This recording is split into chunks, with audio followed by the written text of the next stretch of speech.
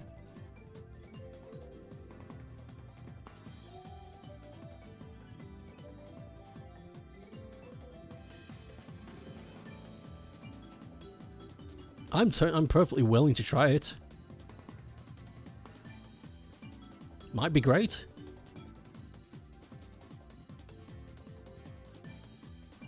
I don't like how I've done that R. It just looks like an obese A. That's better.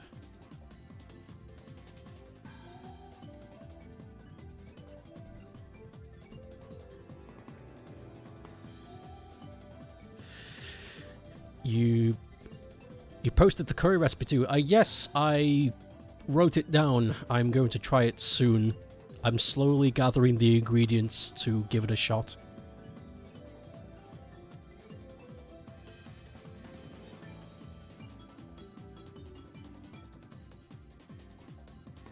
And I'll let you know how it goes.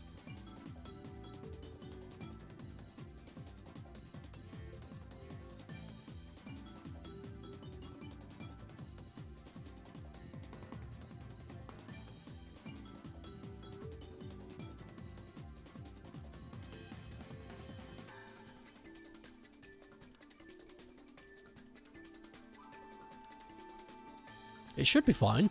The ingredients look like they work well together.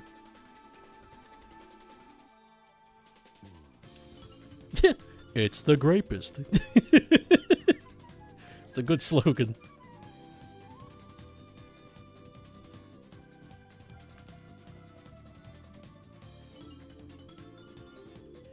You would recommend using sushi rice with the curry, as it's sweeter, more Eastern. Okay. That's a good thing I haven't got the rice yet. I've been mostly gathering the tiny things, the spices.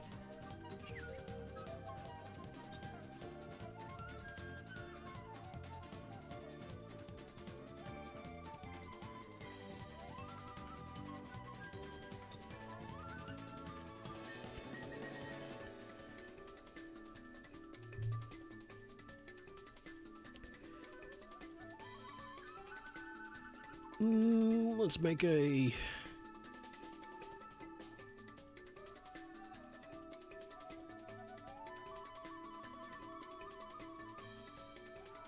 I have an idea.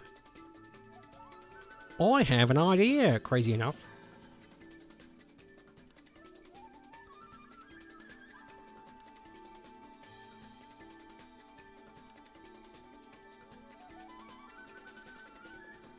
Half an hour left. It's not enough to start a new Doodle, I think. Which is a shame, because the next one is the worm one.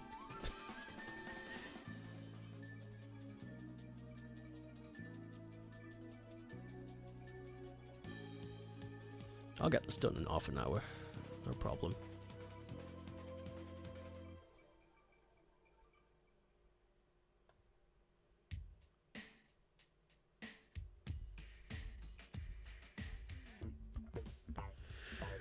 Would you still love Jackie if he was a worm? Sure, I'd buy him the best soil. He would never want for soil again.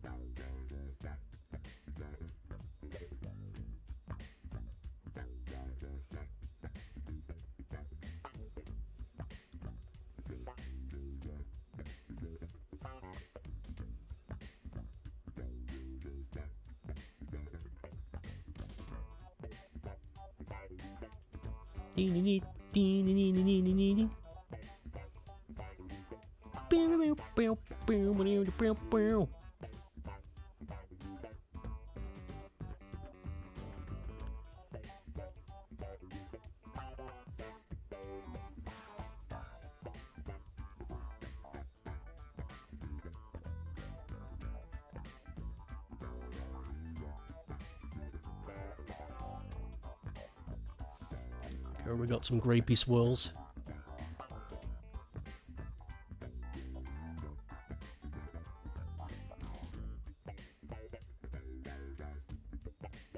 I am definitely more of a fan of red grapes than I am of the green ones. The green ones can become sour really quickly, but the red ones are more fruity. They've got more of a flavour.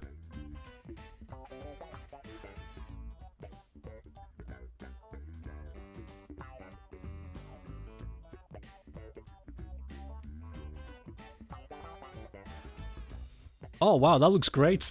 that came out really well. I was just messing around with patterns, but that works. That's wow, holy shit. It's the grapest. Thanks, Knuckles. Would you? Where? The?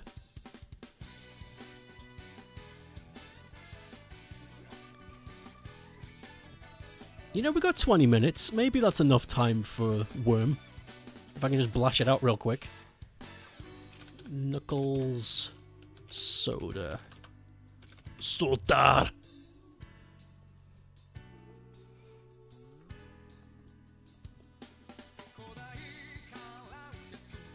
I think I gotta go focus on setting up my stream. Thank you for the doodles. Thank you for being here. I will oh my god, wrong button. Well, never mind. For fuck's sake. Why can't anything go right? Why is everything such a fuck up? Sake.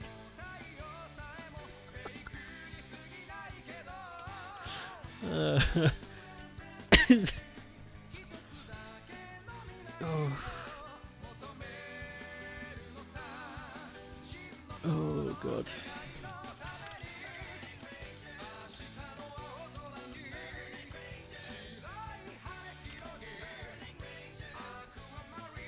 Shop meat. Okay, the next one, we'll make this a good one. A good little squibbly. A Worm Stoke Valentine's card.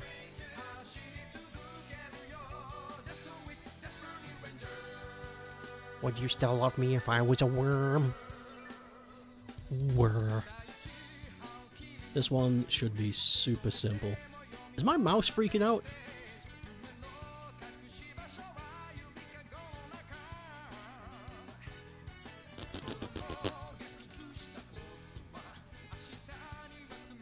Okay, so if I do this...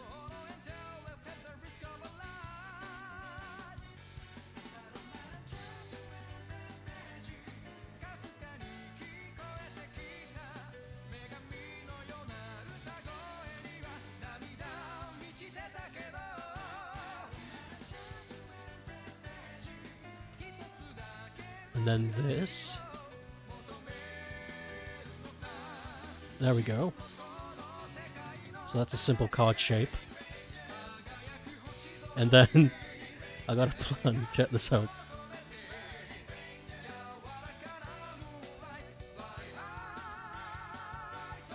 It'll be on a bedside table with a rose.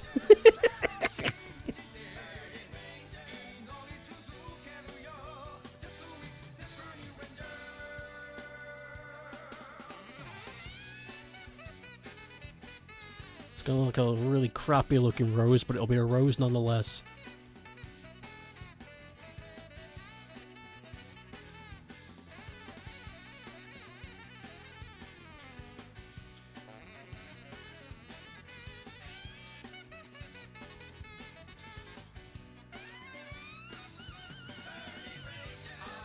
Yeah.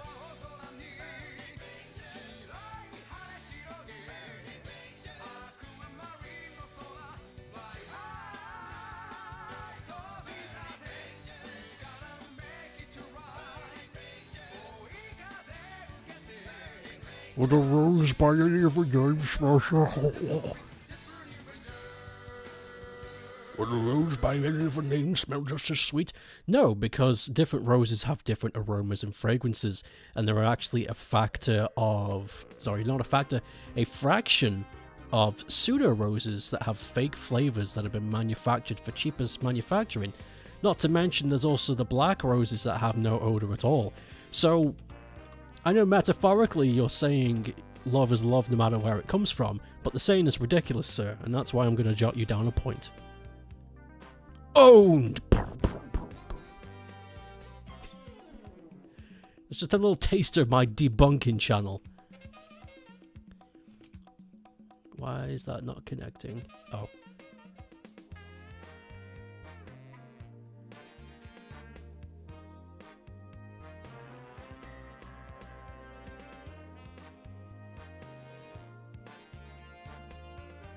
No, the table needs to be lighter. Yeah. Make the rows red.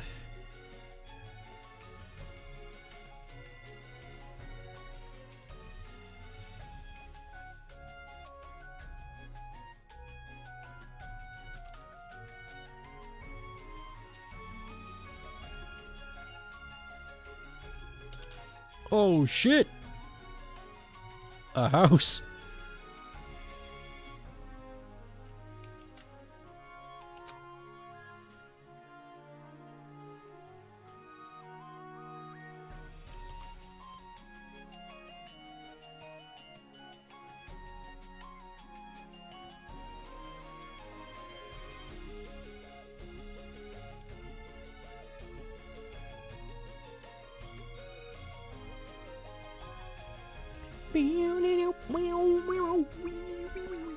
I'm gonna try and find a not a campfire, but like a fireplace setting for the background. But here we go. Stoke worm.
Centipede do.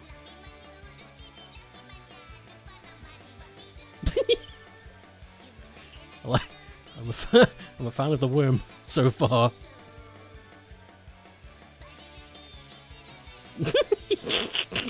So stupid looking.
Would you still love me?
Finished. Would you still love me if I was a worm? Let's do the basic colouring.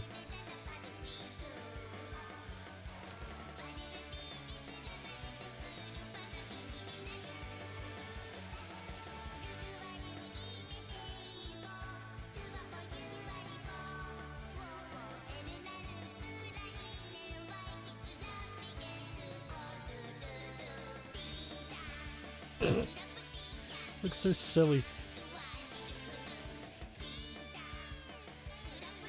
What the hell? Why did that happen? That was strange. The fuck?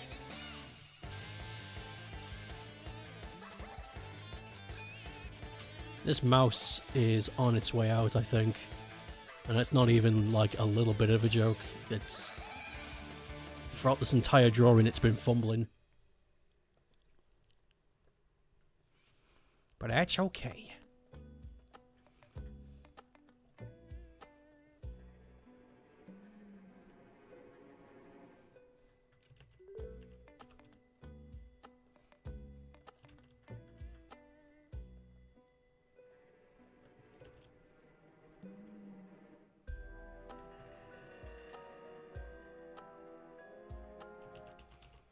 Would you still love me if I was a worm? We need to colour the worms. I think we should make them pink like worms. And it's Valentine's Day, so it works. Little worm letters.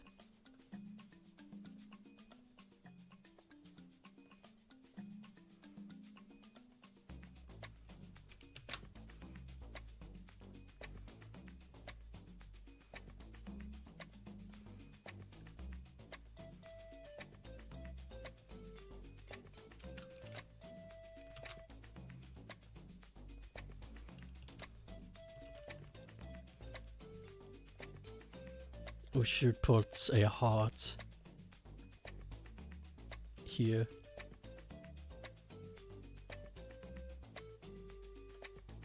There, just one.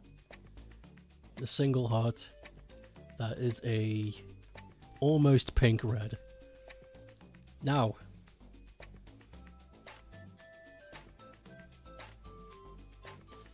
the somewhat hard bit. I've got to find a fireplace. Romantic fireplace. That might work if I can rotate the image. Let's give it a shot. That's way too small, never mind.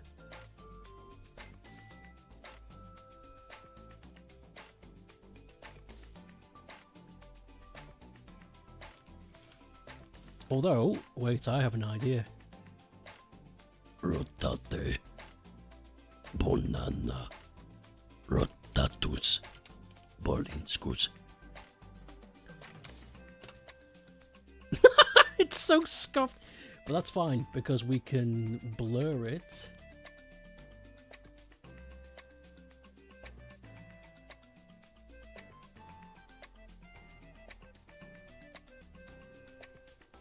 At least I thought I could.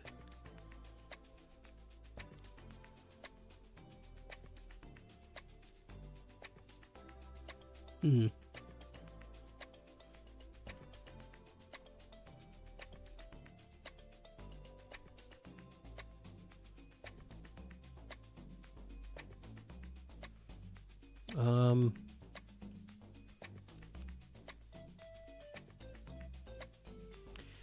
It seems to be that for whatever reason, blurring this image makes it go a little crazy, which is strange. We still got time though. Maybe smudge is what I'm after, not blur. No, it definitely is blur. Oh, the strength is only at 30. That's why it's taking forever. Okay, give everything a good old rub. And then... wait.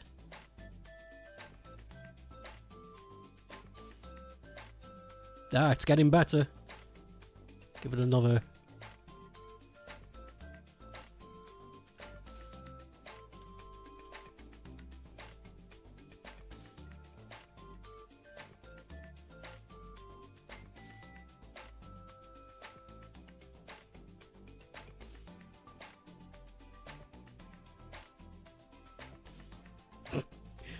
to give it a time.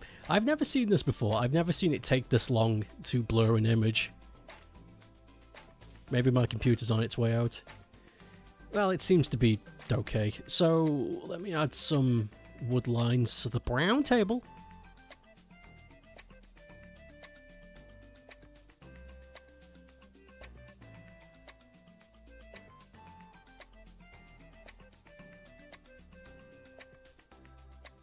And I think we're done. Fantastic. Stoke. Worm. Stoke worm card. Nice.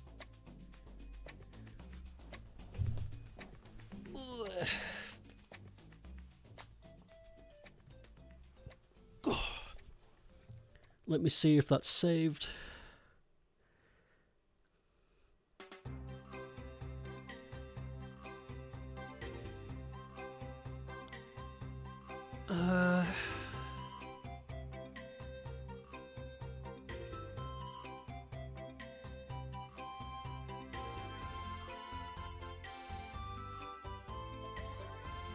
There it is. Good. Sometimes it takes me a while to find stuff. Okay, let me knock that off the list and then we can wrap up the stream.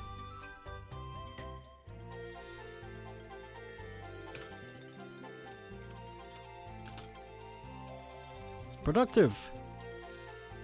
Productive. Productive. So let me think. Right, we need to stop the music. Stop the music and...